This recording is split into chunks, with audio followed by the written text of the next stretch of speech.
Right, so this is Beyond the West. So you are live on our media sports on YouTube and on Facebook as well. And of course, just as you know, we always come your way with some intriguing topics to talk about. And today, our focus will be at the corridors of UEFA because they have given the green light for football to be played overseas. So, for instance, if you go to the English Premiership or you go to the Spanish La Liga, now La Liga, has appended their signature and has also approved that FC Barcelona game against Valencia should be played outside Spain. Not just that, there are lots of scenarios to be given to you today on the show. If you go to the English Premiership, there are also, some talks that some of the English Premiership games should be moved outside England. I mean, just for people outside, England to also have a feel of how the English Premiership is. And so UEFA has given green light to, the La Liga and the Italian Calcio Serie A, some of the games to be played outside Italy. A lot of people are of the view that this is taking away the soul and integrity of the game. And so we are here to have a discussion on that. Do join us on our socials, Our Media Sports on YouTube, Our Media Sports on Facebook. Force and Courage are here with me and we'll delve deep into this particular subject. I'll start off with you, Courage. I mean, your take on this one. This is total nonsense in quote. Oh, why would you take a country's prestigious or something as huge, something as part of the country's culture out of the country to another country or in the name of for people money? to also have a feel, not just have a feel. If you want to have a feel, there are a lot of, for instance, football is not for just mere watching purposes. It's for it's for economic inclusivity. Yeah. It's for it's part of culture, as I said. Yes, entertainment purposes. Tourism. Yeah. So if you want to watch. If our Ghanaian clubs are playing the CAF Champions League and stuff, don't we fly all the way from Ghana to those countries to go and watch? Yeah. If you want to go and watch an EPL game, pay, book a flight, go there and then watch it live in their country and then have a feel of how it is. But if you are telling me that you want to take a whole, maybe Chelsea against Spurs, a derby game like this, you want to move it from the city of London to Rome. Or no, you not even Rome to Bronx. Which sense does it make? I mean, there are other supporters there, are other fans there who love to come to England. It's their product, so they are making it attractive. So if you find it very attractive, come and then watch there. So if you come, you get to learn their bit of culture. You get to learn, or maybe you can purchase an image right, or maybe or something, or maybe organize something, but not entirely the EPL per se. You can say, okay, you want to host the English. Chelsea against Spurs. Maybe you want to host that specific match, but it shouldn't be a categorized match under the EP or something. Maybe I want to host them in pre-season friendly, or my fans want to watch them, but don't they even do pre-season sessions there? Yeah.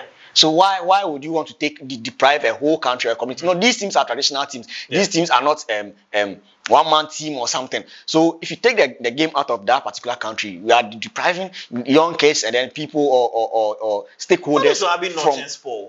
No, you cannot do that. So imagine FC Barcelona playing against Valencia in let me say Atlanta or something. No, that's bull. I don't want to continue the rest. How? What do you want to tell me about this? Like, you are taking a whole Manchester United versus Manchester City vibe from the city of Manchester to and then assigning it all the way to California just because of Kwacha or Guara. Want to go and collect money and then go and play. How many? See, the spice, every bit of thing that makes it very exciting will be lost. Okay. Because first of all, the country at the front, the countries promoting this thing is USA and then Saudi. These countries are not football nations. They are not soccer nations. They are for theirs is basketball and the US, being limelight when for football purposes. Of course, Lionel Messi. They had to hire Leo Messi or bring him from his retiring age to come and play football for them to get a bit of clout. You see, they are not capable of producing such magic. So do you have an issue with where the games are going? I don't have an issue. No. I don't have an issue of where. Even if they are bringing it to Ghana here, I'm a Ghanaian. I'll be glad to watch a player like Jet Spence play football in Accra Sports Stadium. I'll be happy to see Cole Palmer and Co. But if the moment you take it out of England and then bring it to Ghana or any other country, you are taking the soul out of it. Yes, it's not going to be sweet. It's going to be like a friendly match, or it's going to be like just some quoted match. Okay. The real EPL vibe or the La Liga vibe will be lost. Okay. Because see, there are ultras. There are a whole lot of arguments even behind the stadium. these stuffs are not going to happen. Like the price to be out, it will only be bare monetary benefits or monetary something. So people will be paying huge ticket money to go and watch. Meanwhile, people in those communities, they have family tickets. Yeah. Something as less as maybe 50 euros, you can go and watch football. But then if you're taking it to England, maybe that would be out of cost. Yes. Okay, but I mean, first, is that not innovation? Don't you think that Alexander Suffering, who is the president of UEFA, and his entourage are being innovative about some of these things? I mean, we've seen how Real Madrid and FC Barcelona, panning out against themselves in Saudi Arabia. I mean, last season it was beautiful. A lot of people went to watch that particular game. Don't you think that UEFA is being very innovative about this one? Well, you would have to take it from two angles. You understand? It is not a proposition from what's the name, UEFA. It is a proposition that countries themselves, came up with, but they needed the explicit approval of UEFA. So after the George Jorin, UEFA said, okay, fine, he's given the approval. But you see, you can take it from two angles. You understand? If you go to the whole of Europe, there's only one country that makes so much money when it comes to sponsorship deals, when it comes to TV rights. That is the English Premier League. You understand? So the English Premier League does not need to send its product to Europe or to Saudi Arabia or to America to make money. You get the point. Yeah. But when you go to the Italian Serie A, they are marginalized when it comes to TV rights. Yeah. When it comes to sponsorship deals. The same thing happens in the Spanish La Liga. So to circumnavigate that, to get much more money into the game, then another option was to take it out of that jurisdiction. Because when you go, you see, Europe is bigger than America, you understand? But when it comes to sporting events, when it comes to pumping money into sports, there's no country that does this better than Americans. Right? Yeah. That is why when you go to the NBA is just US specific. Yeah. Do you understand? But there's much more money in the NBA compared to football in Europe. Right? Yeah. So it tells you, because the Americans know how to brand, the Americans know how to do marketing. Yeah. So at the end of the day, I would say that from economical perspective, or from economics perspective, both countries that are or countries that wanted to take their league matches out of their jurisdiction are not wrong. Okay. Do you understand? Because they can't compete with the English league. Yeah. When it comes to player purchase, when it comes to TV rights, when it comes to sponsorship. Yeah. So how do you find a way to make up the revenues that you cannot compete? So in a way, those FAs are being innovative. They are being innovative. That's why I'm saying that. When it comes to the finances, that is a great innovation. Okay. But when it happens like that, who benefits the most? Is it the clubs? Is it the fans? Everybody benefits. Because let me be frank with you. On a typical Sunday afternoon or on a typical Saturday afternoon, it is not only the 50,000, 60,000 supporters that are in the stadium, okay, that make the game lively. Yeah. When Man City plays Manchester United, at Old Trafford, we have about 76,000 maximum in the stadium. Yeah. But I can tell you for the fact that we have more than 1.5 billion to 2 billion watching that game worldwide. That tells you that if that game is either moved to China, moved to Saudi Arabia, moved to Australia, moved to the US, we will have the same number of people who are eager. That is why when you go to preseason, that is why teams take a lot of money to go to the US, to go to Saudi Arabia, to go to Asia. Why is it like that? Because they know that it brings a lot of money. So at the end of the day, you would have to make up for the shortfall.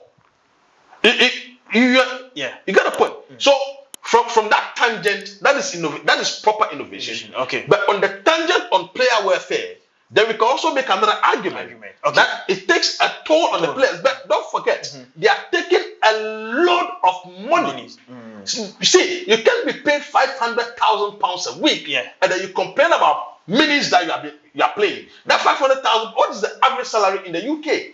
Across other fields.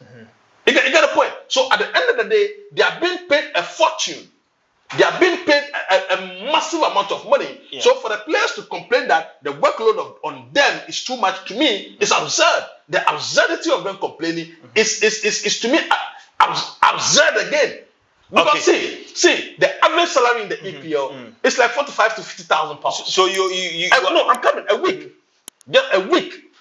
Look at the average salary yearly, the annual salary in the UK. So you are okay with it? That I mean, I am okay with it because how do you pay players the wages that they want? Okay. You would have to make money. Okay. How do you make the money? And if you did these things, it's not going to change football entirely. It's never going to change football because people of the view that they show the integrity of our league will be compromised. Imagine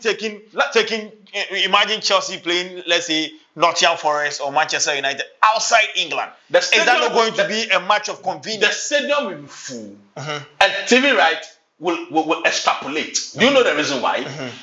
People who are likely to watch Chelsea, right, are more than people who are likely to watch Chelsea in England. The reason being that, look at the Chelsea supporters, even in Africa. Look at the Manchester supporters in Asia.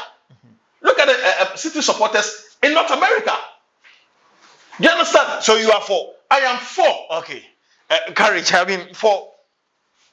Yes, you have spoken against it, but don't you also want to take the smaller clubs into consideration? No. Now, if you go to the Italian Calcio Serie A, for instance, I mean, the Italian Serie A FA is planning on moving AC Milan and Como game outside Italy. Don't you think that is going to benefit a club like Como to get more money, to purchase more players, and hype their league as well?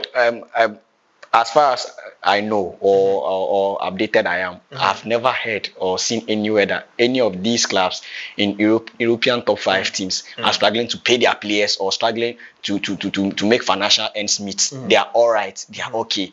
But Oliver Twist, I mean, yes, but then will you compromise on taking your games outside than satisfying your core or your ultras in your nation? Because Cremonese, for instance, how many fans they have outside, even in Italy, how many fans they have in Italy, let alone outside the country? So it's going to be a bully, actually. That is even a way to market Cremonese. No.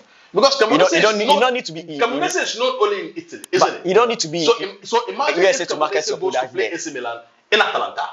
Imagine if Cremonese goes to play Inter Milan in what's the name of this country? First, you and I are marketers. You don't need to be in a certain country to be able to market your product. Imagine you're not getting. You don't need to be there. See. What I'm saying is that there's a difference between watching players on TV than watching them in reality. See, and also the reality is not all USA will come together at a time to watch this community game. That's why we are saying. A lot of them, most of them who will come up or turn up on the day will be fans you for also a not specific agree club. with Courage when he says that these teams, go for pre-season. Yes, all the time. Tour. All the time we've seen Chelsea, Man City. I mean, we see elite matches. Elite matches and we see the stadiums get full. Don't they get full at their So don't think that is enough. Moving the whole Premier League. That is not enough. Moving the whole Premier League. That is not enough. Premier League game. That is not enough. That is why I'm saying that.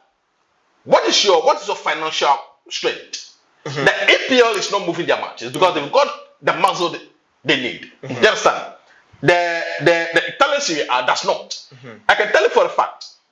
Apart from Real Madrid and Barcelona, who can compete with every single club in the EPL when it comes to the purchasing power? No other team in the Italian Serie A, in the French Liga, bar PSG, can compete with even a mid-table club in the EPL. Great. It's all because of the finances. You're wrapping up. You got the point. Okay. So if Valencia, if Sevilla, if Getafe want to compete with West Ham, want to compete with Sunderland, want to compete with Nottingham Forest, they would have much more resources to be able to compete with. Do you know that Atletico Madrid? Wrap up for me. Yes. Do you know that Atletico Madrid, with all its prowess in the Spanish La Liga, cannot compete, right? With mid-table clubs when it comes to buying players, unless the player wants to play for Atletico Madrid. But when it comes to the purchasing power and the paying power, Atletico Madrid cannot compete. Okay, it's as simple as so that. you are for. You think that it is right for UEFA to agree to give the green light to the Spanish FA or the Italian FA just to move one of their Premier League games outside Italy or Spain to make money. Okay. I mean, visibility. Football is not about money. It's not about money. Football is business. No. There's monetary part, but then it's not entirely about money. You and I will agree that there's a caliber of players. Like example, Eden Hazard. Yeah. That's like entertainment. It goes way beyond money. Entertainment, culture, tourism, everything. So if you want to follow money, and then at the end of the day, crash your league, because the moment you play Manchester United against maybe Burnley in USA, when you come back, you're coming to face a lot of stuff. People fans will start saying, okay, so when you needed to watch certain players, you took them to USA. Now you want us to come here, you won't come. There are agitations. So I know that will surely, because we are all sports people. We go to stadiums, we interact with fans and stuff. That's the mentality. Okay, I don't know what you also think. So share with us your thoughts on our social media handles. Our Media Sports on Facebook, Our Media Sports on YouTube. That'll be all for this episode. My name is Naraya Opoku. I did this with courage and force.